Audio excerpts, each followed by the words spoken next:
오늘 이 말씀의 배경이 되는 것은 13절에도 나오죠. 빌립보 가이사라라는 지방입니다. 이 빌립보 가이사라는 어디에 있냐면은 갈릴리 호수 있지 않습니까? 거기서 약 북쪽으로 25마일 정도 이렇게 떨어진 곳입니다. 빌립보 가이사라라고 하니까 여러분 혹시 생각나는 사람이 없습니까? 빌립보 가이사라. 요즘에 새벽기도 설교 말씀이 본문이 어디입니까? 새벽기도 나오시는 분만 알죠. 어디죠? 사도행전입니다.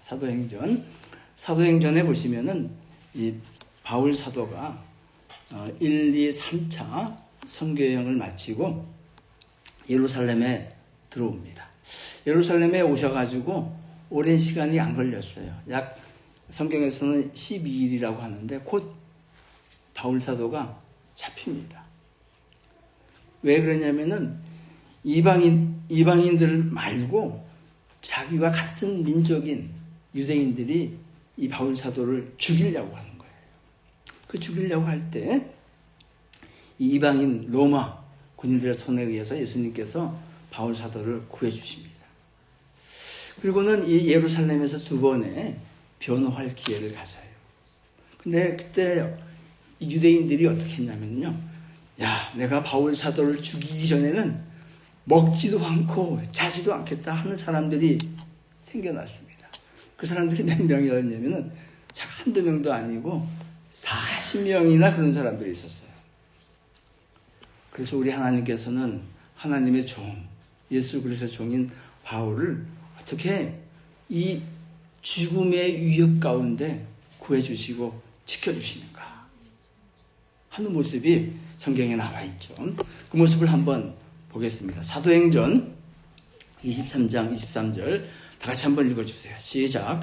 백부장들을 불러 이르되 밤제 3시에 가이사라까지 갈 보병 200명과 기병 70명과 창병 200명을 준비하라 하고, 더하기는 쉽죠.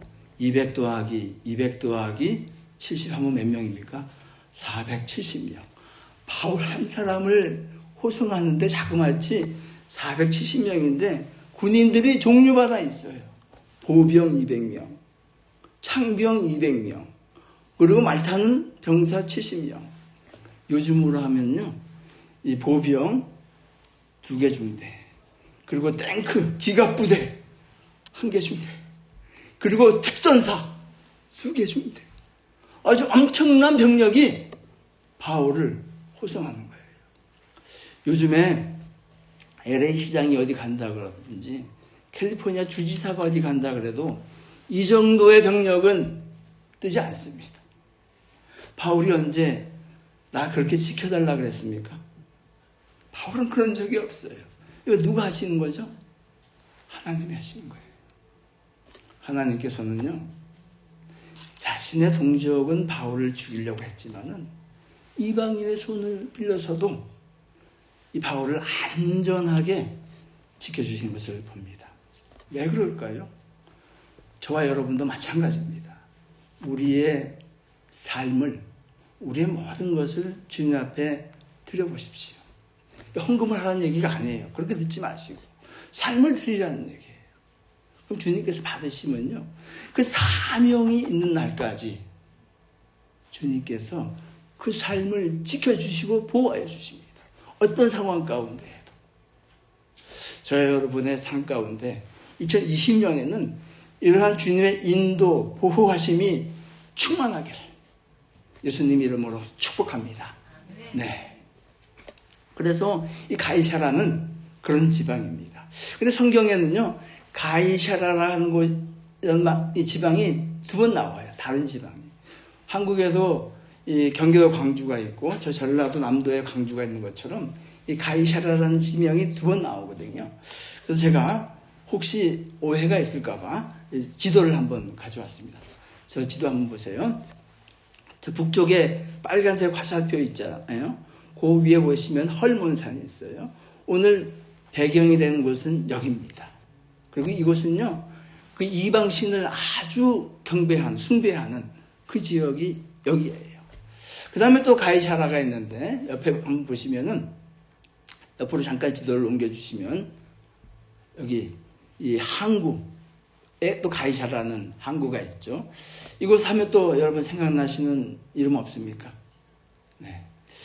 이 사도행전에 7 집사님이 있잖아요. 예루살렘 교회에. 그 중에서 한 분이 예루살렘에 큰 박해가 일어났을 때에 예루살렘을 떠나서 이곳에 정착을 합니다. 누구죠? 빌립 집사님. 이 빌립 집사님이 이 가이사라 항구에 정착을 하죠. 그래서 사도행전을 읽어보시면은 바울이 이제 3차 전쟁을 끝나고 예루살렘으로 가기 전에 이 빌립 집사님 계시는 이 가이사라 항구에 도착해서 하룻밤을 묵게 됩니다. 그리고 이 빌립 집사님이 따님들을 얼마나 잘 키웠는지 딸이 4명이 있었는데 다 예언을 하는 선지자라고 그렇게 말씀을 하고 있죠. 우리 교회 가운데에도 우리 교회 자녀들이 다 이렇게 빌립 집사님의 자녀들과 같이 주님 안에서 아름답게 성장하기를 예수님 이름으로 축복합니다. 오늘 이 본문의 말씀에 키워드, 핵심 단어를 들라 하면 여러분은 어떤 단어를 들겠습니까? 쉽죠? 우리 교회 표어가 뭐라고 그래요? 교회입니다. 그 중에서도 My Church, 내 교회입니다. 오늘 이 내 교회가 오늘 이 구절의 핵심 단어입니다. 사실 예수님께서는요, 이 교회라는 단어를 거의 사용 안 하셨어요. 이 마태복음에는 딱 2곳에서 등장을 하죠. 물론 이제 바울 서신에서는 교회라는 단어가 아주 많이 등장을 하지만 예수님이 복음서에서는 특별히 이 마태복음에서는 딱 2곳에서 나오죠. 첫 번째는 오늘 본문이고 두 번째는 어떨까요? 두 번째는 마태복음 18장에 나옵니다. 18장 다 같이 한번 읽어주세요. 시작. 만일 그들의 말도 듣지 않거든 교회의 말하고 교회의 말도 듣지 않거든 이방인과 세려같이 여기라. 이 말씀은 이 교회를 순수하게 보존하시는 주님의 말씀이죠. 그리고 이 땅에서 죄에 대한 최종적인 그 판결과 결정한 권위가 어디 있다고 말씀하십니까? 교회에 있다는 것이죠. 이 말씀에 대해서는 나중에 좀 더 나눌 수 있는 시간이 있었으면 좋겠습니다. 오늘 이 본문의 말씀, 예수님께서 교회에 대해서, 내 교회를 세우는데 그 말씀에 대해서 좀 더 우리가 들어가 보도록 하겠습니다. 먼저 13절 다시 한번 읽겠습니다. 13절 읽어주세요. 시작. 예수께서 빌립보 가이사랴 지방에 이르러 제자들에게 물어 이르시되 사람들이 인자를 누구라 하느냐. 제가 그 빨간 글씨로 해놨죠. 제자들에게 물어 이렇게 해놨습니다. 그런데 이 말씀을 보니까 예수님께서 제자 한 사람에게만 물어본 것이 아니라 여러 사람의 제자에게 물어봤다는 것이고, 근데 이 물었다 하는 이 말씀은 이 영어나 한국말에는 안 나와 있는 헬라어 시제가 있어요. 동사 시제가. 좀 제가 아는 척해서 죄송하지만 이걸 이해하기 위해서는 이걸 아셔야 돼요. 우리가 누구에게 과거에 물어봤다 이렇게 얘기하면은 한 번 물어봤는지 2번 물어봤는지 계속 물어봤는지 알아요, 몰라요? 모르죠. 영어는요. 영어도 잘 몰라요. 근데 헬라어에는 한 번 있었던 일인지 여러 번 계속해서 반복적으로 있었던 일인지에 대해서 나타내는 동사가 확연히 달라요. 한 번 물어봤던 것에 대해서는 헬라어로서는 에오리스트라는 시제를 쓰고요. 그리고 이 계속적으로 물어봤던 것에 대해서는 임퍼펙트라고 완료되지 않았다, 진행형이다 라는 그 동사의 시제를 씁니다. 그러면 뭐 여러분 모르셔도 되는데 여기서 한 번 물어봤다고 뜻으로 쓰였을까요? 아니면 계속적으로 물어봤다는 뜻으로 쓰였을까요? 자, 한 번이다. 한 번. 또 계속적으로 또 한 번. 1대1입니다. 다시 한 번 묻겠습니다. 이게 결정을 내야 되거든요. 한 번 물어봤다. 한번 계속해서 물어봤다. 그럼 제가 결론을 내야겠네요. 이거는요, 한 번이 아니라 계속해서 물어보신 거예요. 그러면 예수님의 이 성품을 제가 한번 헤아려 봤습니다. 예수님은 공동체도 사랑하시지만 공동체 한 사람 한 사람을 찾아가셔서 만나주시고 예수님의 제자로 변화시켜 주시잖아요. 그러면 예수님께서 물어보실 때에 12명의 제자가 이렇게 있는데, 야, 사람들이 나를 뭐라고 하대? 전체적으로 물어봤을까요? 아니면 한 사람씩 이렇게 물어봤을까요? 제가 오늘 이 목회 단상에도 써놨습니다. 예수님은요, 우리 공동체도 중요하게 여기시지만은 한 사람 한 사람의 그 존재를 귀하게 보세요. 그래서 예수님께서는, 야, 베드로, 사람들이 나한테 뭐라 그러대? 안드레, 사람들이 나한테 뭐라 그러대? 빌립, 너는? 도마, 너는?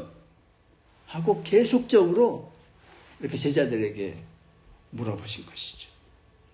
동의하십니까? 네. 그랬더니 이 제자들이 대답을 합니다. 14절 말씀 읽어주세요. 시작. 이르되 더러는 세례 요한, 더러는 엘리야, 어떤 이는 에레미야나 선지자 중에 하나라 하나이다. 마찬가지예요. 여기도 제자에 대해서는 복수로 쓰였습니다. 그러면 합창으로 얘기했을까요? 어떤 이는 세례 요한, 어떤 이는 엘리야, 어떤 이는 에레미야라고 합니다 하고 합창으로 대답했을까요? 아니죠. 각자가 다르면서 제 생각에는 이런 거예요. 것 같아요. 세례 요한은 자기하고 이름이 같으니까 요한은 세례 요한이라 그러던데요. 베드로는 아니요, 엘리야라 그러던데요. 또 야고보는 아니요, 에레미야라 그러던데요. 또 유다 같은 사람 아니요, 그냥 선지자 중에 한 사람이라고 그렇게 얘기하더라고요. 이렇게 대답을 했습니다. 그래도요, 조금 전에 이 가이사랴 지방을 설명드리면서 이곳은 그 이방신들을 믿는 그런 지역이에요. 그럼에도 불구하고요, 이 예수님에 대한 이 정의가 누구신가에 대해서 정확하지는 않지만은 부정적입니까? 긍정적입니까? 긍정적이에요? 부정적이에요? 그래도 긍정적이죠. 선지자 중에 한 사람이라고 얘기하니까. 그런데요, 바리새인이나 이 사두개인이나 대제사장들은 예수님을 뭐라 그런지 아세요? 뭐라 그랬을까요? 그 말씀을 한번 읽겠습니다. 다 같이 마태복음 12장 24절 읽어주세요. 시작. 바리새인들은 듣고 이르되 이가 귀신의 왕 바알세불을 힘입지 않고는 귀신을 쫓아내지 못하느니라. 그러니까 뭐라고 해요? 이 예수님 보고 이 사람 귀신 들렸다는 거예요. 귀신의 힘을 입어서 예수님을 쫓아낸다는 거예요. 우리가 나중에 보게 되면은 예수님께서 이 사람들을 향해서 뭐라 그러죠? 독사의 새끼들아, 이렇게 얘기합니다. 그러니까 마귀의 자식이라는 거예요. 우리 한국 속담에 그런 거 있잖아요. 모 눈에는 뭐만 보인다. 이 마귀 새끼니까 보는 눈이 마귀 눈으로 보는 거예요. 동일해요. 저와 여러분이 성령 충만하지 않고요, 말씀 충만하지 않고요, 기도하지 않으면요, 우리도 똑같이 우리 마음을 사단에게, 마귀에게 빼앗깁니다. 그래서 우리가 보는 시각도 이 사람들과 다를 바 없이 그렇게 흘러가게 되어 있습니다. 우리 예수가족교회가 정말 2020년에는 성령 충만, 말씀 충만, 그리고 더욱더 간절히 기도하는 교회 되기를 예수님 이름으로 간절히 축복합니다. 그렇게 해야 돼요. 예수님께서 이런 말씀을 들으신 다음에 정작 예수님께서 알고 싶어 하시는 것은 뭘까요? 사람들이 예수님에 대해서 그렇게 뭐라고 하시는 것에 대해서 알고 싶어 하시는 걸까요? 아니면 누가 예수님을 어떻게 생각하는 것을 알고 싶어 하셨을까요? 예수님의 본심은 어디 있냐면, 그러면 너희 제자들은 내가 누구라고 생각하느냐 하는 것에 예수님의 초점이 있습니다. 예수님을 어떻게 생각하느냐 하는 것은요, 우리 신앙생활의 처음이자 마지막이에요. 예수님을 어떻게 생각하느냐에 따라서 우리 신앙의 헌신도가 나타나고요, 우리 삶이 어떻게 변하는가가 결정됩니다. 예수님을 그저 이 세상에서 나에게 복 주는 사람, 내가 아팠을 때에 고쳐주는 사람, 그저 인생을 바르게 살아가는 롤모델 정도로만 생각한다면요, 그런 기대가 무너졌을 때에는 예수님 떠나게 돼 있어요. 누가 그랬죠? 유다가 그랬거든요. 그래서 예수님은 제자들, 너희는 나를 누구라고 생각하느냐 하는 것을 예수님께서는 알고 싶으셨어요. 우리 옆에 있는 사람한테 한번 물어보겠습니다. 옆에 있는 사람 한번 보세요. 자, 여기 너는 나를 누구라 하느냐. 시작. 대답하세요. 대답하십시오. 자신이 예수님을 어떻게 생각하시는 거예요? 물어보신 거예요. 동일하게 예수님께서는요, 우리들에게 똑같은 질문을 하십니다. 너는 나를 누구라고 생각하느냐. 이 답변에 의해서 우리 삶의 방향이, 교회에 대한 생각이, 세상을 보는 눈이 결정되어지는 것이죠. 마찬가지로 예수님께서 이 너희는 할 때 복수를 썼어요. 저는 이 모습도 상상을 해보았습니다. 그랬더니 베드로, 요한 각각 물어보신 거예요. 너는 나를 어떻게 생각하니? 너는 나를 어떻게 생각하니? 너는 나를 어떻게 생각하니? 하고 물어본 것이죠. 성경을 쭉 보면요, 이 12사도들 중에서 대변인이 있어요. 누구죠? 베드로가 대변인이에요. 예수님께서 물 위로 걸어오실 때에도 그가 나섰어요. 그리고 예수님께서 부활하신 다음에 해변에서 그들을 위해서 조반을 준비하고 계실 때에도 제일 먼저 뛰어든 사람이 누구예요? 베드로예요. 그리고 오순절 성령 충만한 다음에 제일 먼저 나가서 설교한 분도 누구예요? 베드로예요. 이 베드로가 이 12사도들 중에서 무슨 역할을 했는가? 수제자라고 얘기하지만은 대변인의 역할을 한 거예요. 그래서 이 말은요, 베드로의 고백이기도 하지만은 사도들 전체의 생각을 대변하는, 가룟 유다는 빼겠습니다, 한 것이에요. 그 말씀을, 베드로의 대답을 한번 읽겠습니다. 16절 시작. 시몬 베드로가 대답하여 이르되 주는 그리스도시요 살아계신 하나님의 아들이시니이다. 여러분도 동일한 고백을 가지고 계신 줄로 믿습니다. 아멘이십니까? 근데요, 이 사건이 있은 다음에 바로 무슨 사건이 있냐면은, 예수님께서 내가 조금 있으면은 대제사장과 바리새인과 장로들에게 붙잡혀서 죽임을 당하고 3일 만에 부활할 거다 하는 말씀을 예수님께서 하세요. 우리 대변인 누구죠? 베드로. 예수님께서 이 말씀을 하셨을 때에 어떻게 반응했을까요? 그 말씀을 한번 먼저 보겠습니다.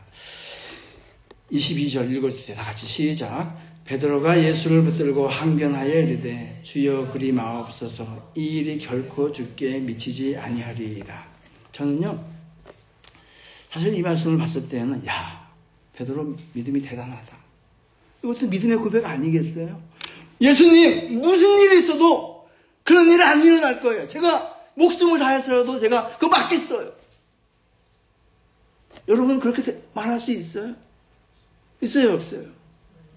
없어요. 계세요. 네, 아멘. 이 대단한 이 베드로의 고백이에요. 오히려 이 고백을 못하는 사람들이 많죠. 근데 예수님께서는요, 베드로가 이 고백을 했을 때에 어떻게 하십니까? 아주 크게 꾸중을 하세요. 어떻게 꾸중하십니까? 23절 말씀을 23절 말씀 읽어주세요. 시작. 베드로가 예수를 붙들고 항변하여 이르되 주여 그리 마옵소서 이 일이 결코 주께 미치지 아니하리이다. 22절이죠. 이 항변했다 이 말을 원어로 보게 되면 꾸짖었다는 말이에요. 예수님을 감히 꾸짖고 있어요. 그리고 이 일이 절대 일어나지 않겠다고 하고 23절 다시 한번 읽겠습니다. 시작. 예수께서 돌이키시며 베드로에게 이르시되 사탄아 내 뒤로 물러가라. 너는 나를 넘어지게 하는 자로다. 내가 하나님의 일을 생각하지 아니하고 도리어 사람의 일을 생각하는도다 하시고. 아니 해도 너무한 거 아니겠어요? 아니 예수님을 위해서 그런 일 안 일어나겠다고 목숨까지도 드릴 만큼 이 믿음의 고백을 하는 피로에게, 베드로에게 뭐라고 하세요? 사탄이래요. 사탄. 와, 이게 전 예수님 너무하다고 생각했어요. 지금 우리도 사실은 이런 식으로 교회를 섬기거나 예수님 섬기고 있지는 않습니까? 아니 제가 모든 일을 다 해서 모든 걸 다 드려서 그런 일이 안 일어나게 주님만 섬기겠습니다 하고 우리는 그러지 않아요. 근데 예수님은 이 고백에 대해서 뭐라고 하시냐면은 두 가지로 말씀하세요. 빨간 글씨로 해놨죠. 뭐죠? 하나님의 일, 그게 뭐예요? 사람의 일. 이 얘기는 무슨 이야기냐면요. 네가 육신적인 생각으로 그렇게 얘기한다는 거예요. 전혀 영적인 생각으로 그렇게 고백하지 않는다는 거예요. 우리도 베드로가 예수님한테 사탄이라는 얘기를 들었으면은 저와 여러분도 그런 얘기를 들을 수 있습니까? 없습니까? 들을 수 있어요? 없어요? 우리가 예수님을 섬길 때에 정말 사람의 시각으로 육신적으로 생각으로 예수님 섬기면은 아무리 열심히 일을 한다고 할지라도요 예수님 그렇게 말씀하세요. 사탄아 물러가라. 너는 나를 넘어지게 한다.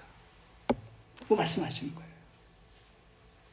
근데 왜요? 하나님의 생각으로 하나님의 관점에서 이 일을 생각하지 않는다는 거예요. 그래서요 우리가 성령 충만하지 않고요 말씀 충만하지 않고요 기도하지 않으면요 동일해요.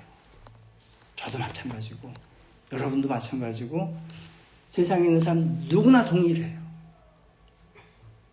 우리 예수가족교회 가운데에 교회의 일이라든지 세상의 일이라든지 가정이라든지 하나님의 관점으로 주님 주신 관점으로 볼 수 있는 눈이 열리기를 예수님 이름으로 축복합니다. 네. 주님께서는 이거를 원하시는 거예요. 그래서 주는 그리스도시요 살아계신 하나님의 아들입니다. 이 고백은요 이 베드로가 절대 육신적인 관점에서는 할 수 없는 고백이에요. 그렇죠. 육신적인 관점에서는 고백했을 때 주님께 큰 꾸지람을 들었잖아요. 그래서 주님께서는 이 고백을 한 베드로에게 뭐라고 하십니까? 그 말씀에 대해서 17절 말씀 우리가 다 같이 한번 읽겠습니다. 시작. 예수께서 대답하여 이르시되 바요나 시몬아 내가 복이 있도다. 이를 내게 알게 하신 이는 혈육이 아니요 하늘에 계신 내 아버지시라. 너 네 생각으로 얘기한 게 아니라는 거예요. 네 육신의 관점에서 얘기한 게 아니라는 거예요. 사람의 일을 생각하고 얘기한 게 아니라는 거예요. 누가 주신 지혜라고요? 하늘 아버지. 그래 베드로 너 참 복이 있다. 그리고 네 말이 맞아. 왜 맞다고 하시죠? 이를 알게 하시는 my father. my father가 누구예요? 하늘 아버지께서 알려주셨기 때문에 가능한 것이다. 그러니까 무슨 관점에서 이걸 보고 있어요? 하나님의 관점에서 이것을 보고 있는 거예요.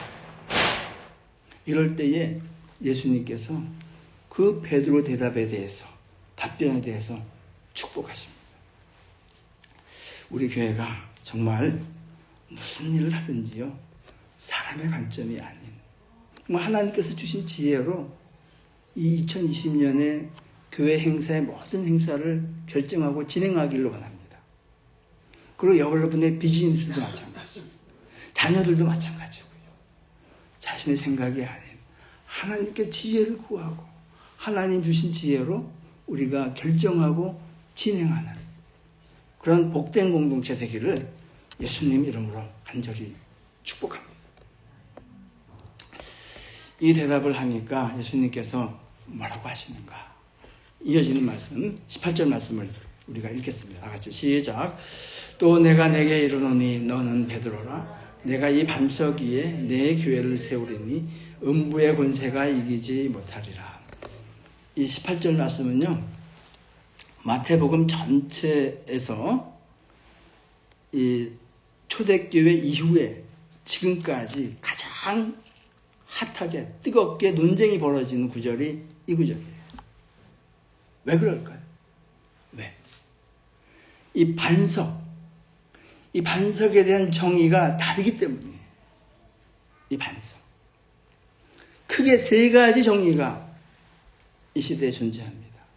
첫 번째 정의는 뭐냐면요, 저 로마 가톨릭의 산맥이에요. 이 반석을 누구라고 생각하냐면은 베드로라고 생각해요. You are Peter. 요거 얘기하잖아요, 지금요.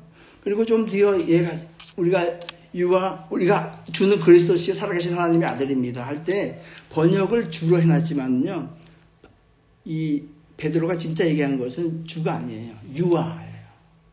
You are Christ예요. 원문에 그렇게 돼 있어요. 그러니까 이 you 쓴 것은요, 맞히기 위해서 그렇게 쓴 겁니다. 중요한 건 아니지만. 근데 그래서 You are Peter 할 때 로만 가톨릭은 이 베드로를 반석을 하고 이렇게 해석을 합니다. 근데 조금 전에 우리가 봤지만 베드로가 하나님의 지혜를 계시를 받았을 때에는 정말 예수님 앞에 칭찬도 받았지만 그가 이 사람의 일로 생각을 할 때는 어떻게 해요? You are Satan, go away! 물러가라! Behind me! 라는 이런 꾸중을 들었잖아요. 이 연약한 사람의 기초로 해서 주님의 교회를 세울 수 있습니까? 못 세워요. 근데 로만 가톨릭은요, 이걸 믿고 있는 거예요. 그래서 이 베드로가 첫 번째 교황이고 계속해서 베드로를 이어서 나오는 교황이 이 반석이라고 그렇게 믿고 있는 것입니다. 이게 잘못된 것이죠. 그 다음에 우리가 받아들이는 두 가지 견해가 있습니다. 그 견해에 대해서 먼저 말씀을 나누겠습니다. 자, 베드로가 주는 그리스도시요 살아계신 하나님의 아들입니다. 이게 누구에 대해서 고백하는 거죠? 누구요? 예수님에 대해서 고백하는 거예요. 이 고백의 내용은 뭐예요? 예수님이에요. 그렇죠. 그래서 이 반석을 예수님이라고 생각합니다. 이게 첫 번째 온전한 고백이에요. 그래서 우리가 다음 화면 한번 보시면은 찬양도 있잖아요. 우리 다 같이 한번 불러볼까요? 시작. 만세 반석 열린 곳에 내가 숨어 있으니 원수막이 손 못 대고 환난 풍파 없도다. 만세 반석 열린 곳에 내가 편히 쉬리니 나의 반석 구주 예수 나를 숨겨 주소서. 나의 반석을 누구라고 얘기하죠? 구주 예수라고 얘기하고 있어요. 그리고요, 사도 바울도요, 이것에 대해서 정확하게 말씀하셨습니다. 고린도전서 3장 10절에 있는 말씀 읽어주세요. 다 같이 시작. 내게 주신 하나님의 은혜를 따라 내가 지혜로운 건축자와 같이 터를 닦아두매 다른 이가 그 위에 세우나 각각 어떻게 그 위에 세울까 조심할지니라. 이 닦아둔 것 외에 능히 다른 터를 닦아둘 자가 없으니 이 터는 곧 예수 그리스도라. 이 반석 터가 예수 그리스도라는 거예요. 아멘. 우리 교회도 이 반석 대신 예수 그리스도의 터 위에 세운 줄로 믿습니다. 네. 또 다른 견해는 뭘까요? 또 다른 견해는 견해가 아니라 믿음이죠. 좀 더 광범위하게 받아들이는 견해입니다. 이거 뭐냐면은 주는 그리스도시요 살아계신 하나님의 아들입니다 하는 이 신앙 고백이에요. 믿음의 고백이에요. 이 믿음의 고백을 어느 때까지 했는가? 목숨을 내놓고 했습니다. 그래서 어떤 선지자는 우리가 히브리서에 보게 되면 돌로 켜서 죽고 돌에 맞아 죽고 사도들도 다 순교했잖아요. 이 고백을, 이 믿음을 지키기 위해서 피 뿌려 순교한 이 믿음의 고백 위에 교회가 세워졌다는 거예요.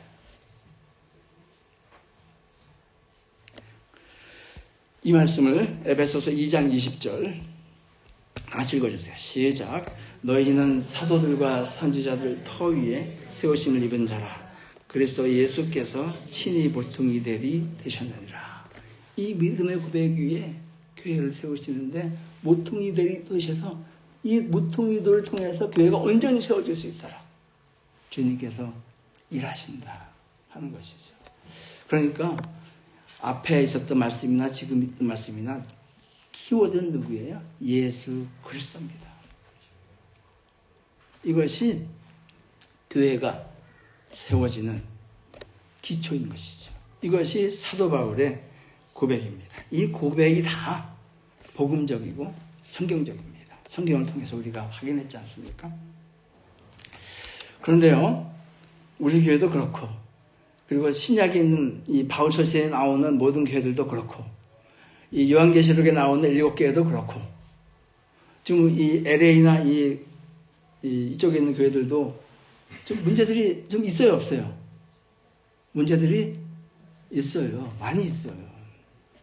그러면 이 믿음의 고백 위에 세워졌는데 왜 교회에 이런 문제가 있느냐 이거지. 왜 그럴까요? 이거는요, 뭘까요? 사단의 공격입니다. 사단의 공격이에요. 이 교회를 무너뜨리려는 사단의 공격이에요.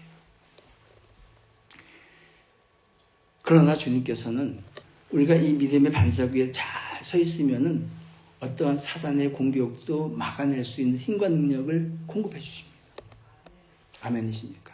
그래서 18절과 19절 말씀을 한번 읽겠습니다. 같이 시작. 또 내가 내게 이르노니 너는 베드로라. 내가 이 반석 위에 내 교회를 세우리니 음부의 권세가 이기지 못하리라. 즉, 이 교회를 음부의 권세는 뭘까요? 사망 권세예요. 사망 권세. 이 믿음의 반석 위에 서 있으면은 예수 그리스도 안에 이 교회 멤버십을 가지고 있다면 사단의 권세, 영원한 사망을 이루는 사단의 권세가 아니라 영원한 생명을 주는 그 축복 가운데 들어간다는 것이죠. 주님께서는 이 말씀을 통해서 교회가 이런 반석 위에 서 있으면은 두 가지 능력에 대해서 말씀하십니다. 첫 번째는 이 사단의 권세, 음부의 권세가 이기지 못하는 것. 이 능력이 이 교회 가운데 나타난다는 것입니다. 우리 교회도 이런 능력을 행사하고 있는 줄로 믿습니다. 아멘이십니까? 그렇게 더 충만히 보여줄 줄로 믿습니다. 네. 두 번째는요, 어떤 능력, 권세를 주시는가? 19절이에요. 다 같이 한번 읽겠습니다. 시작. 내가 천국 열쇠를 내게 주리니 내가 땅에서 무엇인지 매면 하늘에서도 맬 것이요 내가 땅에서 무엇인지 풀면 하늘에서도 풀리리라. 이걸 어떻게 해석하십니까? 자, 사단의 음부의 권세가 이기지 못하는 건 이제 억셉트가 됐어요. 이해가 됐고, 또 그런 능력을 우리 교회에게 주신다는 것을 우리가 알았습니다. 그리고 그걸 우리가 믿습니다. 천국 열쇠를 준다는 것은 뭐예요? 뭘까요? 그 다음에 이어지는 말씀을 봤더니 네가 땅에서 매면 하늘에서도 매일 것이다. 네가 땅에서 풀면 하늘에서도 풀릴 것이다. 라고 말씀하고 있어요. 이 엄청난 복이죠. 이 능력을, 이 권세를 행사하고 계십니까? 행사하고 계세요? 전혀 그런 권세를 받아본 적도 없고 행사해 본 적도 없다는 그런 표정을 짓고 계시는데, 주님께서 주신 능력이고 권세입니다. 아멘? 언제 이걸 행사할 수 있느냐 하는 것이죠. 이 말씀을요, 좀 더 뒤집어서 이렇게 생각하면 이 말씀이에요. 교회가 여기서 매니까 하늘에서도 매여요. 교회가 여기서 교회가 풀리니까 하늘에서도 풀려요. 뭐죠? 교회에서 하는 일과 하늘에서 하는 일이 같다는 거예요. 같다는 거예요. 틀리지 않다는 거예요. 이게 무엇입니까? 이게 하늘의 뜻과 교회의 뜻이 소통하는 거예요. 일치가 있는 거예요. 아멘이세요? 이게 언제 가능합니까? 믿음의 반석 위에 예수 그리스도께서 이 교회의 반석 되실 때에 가능한 거예요. 하늘의 뜻이 교회의 뜻하고 같아요. 그 말씀은 뭐예요? 하늘의 신령한 비밀을, 계시를 교회 가운데 부어주신다는 거예요. 이 권세가, 능력이 교회에 있는 것입니다. 오늘 대표 기도도 하셨지만요, 주님은 이 교회를 말씀하실 때에 절대 무슨 교회에 무슨 하이어아키, 목사, 장로, 건물 이런 것으로 얘기하지 않으셨어요. 이 교회의 헬라어 뜻이 뭡니까? 에클레시아예요. 에클레시아. 액이라는 것은 영어로 from입니다. from. 클레시아는 원래는 칼레오라는 뜻이에요. 부르다는 뜻이에요. 어디로부터 부름을 받았다는 거예요. 세상으로부터 부름을 받은 사람들이 모여있는 곳이 교회예요. 그 교회는 2사람이 되어졌고 3사람이 되어졌고 100사람이 되어도 좋대요. 중요한 건 무엇이냐? 그 교회의 반석이 뭐냐는 거예요. 10,000명이 모여있는데 아까 베드로가 사람의 생각으로 얘기를 한다면, 교회를 바라본다면 어떻게 해요? 그 모임은요, 사단아 하고 주님으로부터 책망받을 수밖에 없어요. 그렇지만 우리 교회가 인원이 작다고 할지라도 더 작아도 수도 있고 더 클 수도 있어요. 그건 중요하지 않아요. 이 에클레시아 할 때 주님께서는 복수로 쓰지 않으셨어요. 내 교회를 세우리니 할 때 복수를 쓰지 않으셨어요. 단수로 쓰셨어요. 세상에 있는 모든 교회가 주님 교회 안에서 통합되어져 있다는 거예요. 우리도 그 통합되어진 교회 안에 일부분을 예수가족 교회가 차지하고 있다는 거예요. 그러니 사람이 많고 적음이 무슨 의미가 있어요? 중요한 것은 주님께서 my church, I build my church. 이것이 중요한 것이죠. 그 교회가 정말 이 믿음의 고백 가운데 예수 그리스도께서 반석이시냐 아니시냐가 중요한 것이죠. 이 반석 위에 서 있을 때에 두 가지는요, 다시 말씀드리면 음부의 권세가 교회를 넘보지 못합니다. 그 교회 가운데는 설사 어려움이 있다 할지라도 넉넉히 이길 수 있는 힘과 능력이 하늘로부터, 주님으로부터 공급받는 것이고, 두 번째는 하늘의 뜻과 교회의 뜻이 일치가 되는, 이 얼마나 아름다운 축복이에요. 우리 교회에서 결정했는데 그게 하나님 뜻이래요. 이 능력이, 이 권세가 교회 가운데 부어지는 것입니다. 그 교회가 무슨 교회예요? My Church. 주님이 세운 교회입니다. 그 주님이 세운 교회 가운데에 우리 예수 가족교회가 있는 줄 믿습니다. 아멘이십니까? 그런 교회 되기를, 만약에 조금의 의심이라고 있다면 우리 교회가 그런 교회로 나아가기를 예수님 높으신 이름으로 간절히 축복합니다. 이 시간 주신 말씀을 기억하시면서 한번 기도하겠습니다. 솔직하게 자신에게 여쭤보십시오. 주님께서 너는 나를 누구라 하느냐? 물어보셨을 때에, 질문하셨을 때에 나는 어떻게 대답하겠습니까? 또 우리 공동체 가운데 주님은 이 공동체에 내가 너와 이 공동체와 어떤 관계가 있느냐 라고 물어보실 때 우리 공동체는 무엇으로 대답하겠습니까?